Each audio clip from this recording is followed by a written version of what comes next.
আপনারা সবাই কেমন আছেন? আশা করি ভালো আছেন। আমি ভালো আছি।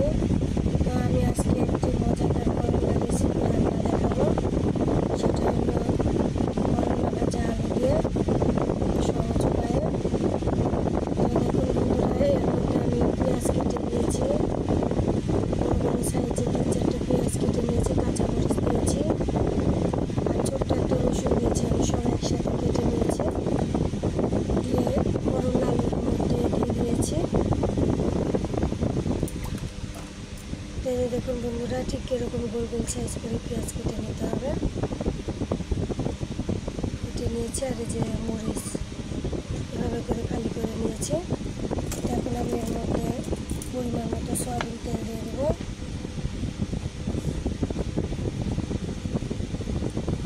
যেগুলো ভাজা করতে গেলে তেল একটু বেশি দিতে হয়, তা আপনারা একটু বেশি করে তেল দিয়ে দেবেন। তো আমি পরিমাণ মতো লবণ দিয়ে দেবো।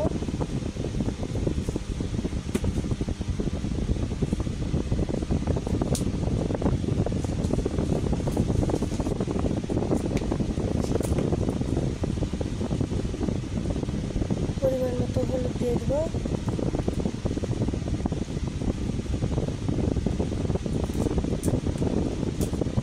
তো দিয়ে এগুলো মেখে আমি ভাজি রান্না করব।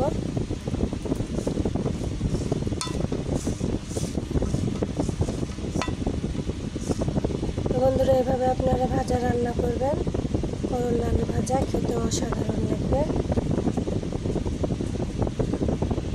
তো এখন আমি কড়াই চুলায় বসিয়ে দিব, আলু করলা ভাজিয়ে লাল লাল করে ভেজে নেব। তো বন্ধুরা, কড়াই চুলায় বসিয়ে ভাজি আমি নেড়ে দিচ্ছি। তো আপনাদের যদি কারো কারো তেতো করলা ভালো লাগে না খেতে, তাহলে এটাকে করলা থেকে তেতো বের করা যায়, সেটা যদি আপনারা জানতে চান কমেন্টে জানাবেন, আমি বলে দেবো। একেবারে তেতো থাকবে না। করলা খেতে মিষ্টি মিষ্টি লাগবে, কিন্তু আমার তেতো করলা ভালো লাগে বলে আমি তেতো ছাড়াইনি।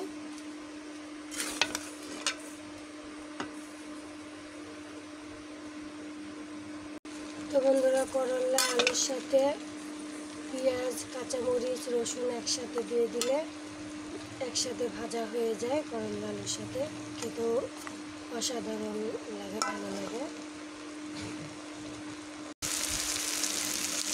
তো বন্ধুরা, ভাজিয়ে এভাবে করে একটু পরপর নেড়ে দিতে হবে, নাহলে কড়াইয়ের তলাতে লেগে যাবে।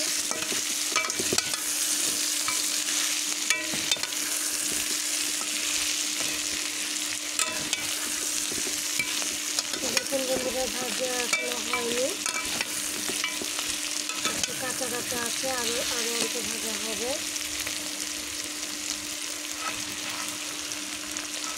এগুলো আলু লাল লাল হয়ে যাবে, তখন ভাজা হয়ে যাবে।